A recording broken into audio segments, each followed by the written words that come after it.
Iba, Steve, it's really nice to see you. What brings you here? buti nakita kita. Gusto lang kitang tanungin kung nagbago na ba yung decision mo. Decision? About what? Attempted murder on Jamie.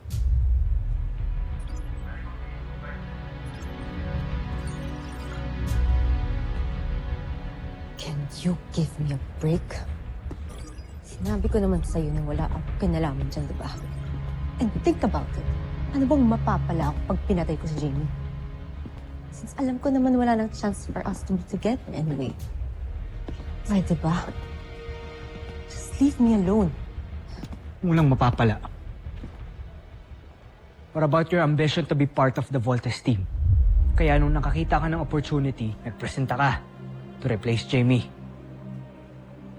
Yeah, you're right.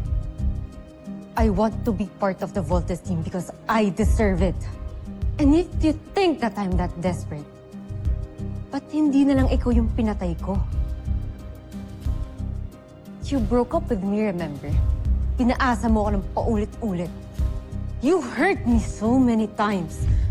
Kaya ba't hindi na lang ikaw yung pinatay ko at ginantihan ko?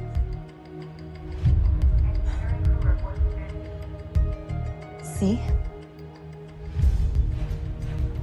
Kaya pwede ba? Tigilan mo na ako. Lalo na't wala ka pa ding ebidensya hanggang ngayon. Stop accusing me. Eva, you better be telling the truth. Or else, hindi ako magsisisi to have you court-martialed.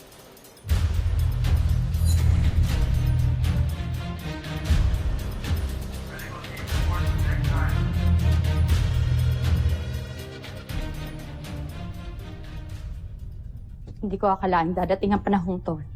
Draco. Ang sandali na, kamumuhian ako ng ating mahal na prinsipe.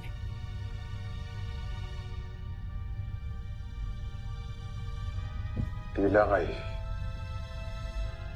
tuluyan nang nawalan ng tiwala sa atin si Jupiter. Sa ating dalawa. Hindi ko mapapatawad ang aking sarili. Nabigo na naman natin siya, Draco. Sapagkat ipinangako ko sa aking sarili na tutulungan ko siyang tuparin ang lahat ng kanyang iniibig, pinag-uutos, kasama na doon ng tagumpay na ibabahagi niya sa Busan na nararapat lamang niyang makamtan. Ngunit sa pagkakataong ito, siguro nga ay tama ang sinabi niya. Tayo ay mga inutil. Mga inutil na hindi makakatulong sa kanya. Hindi.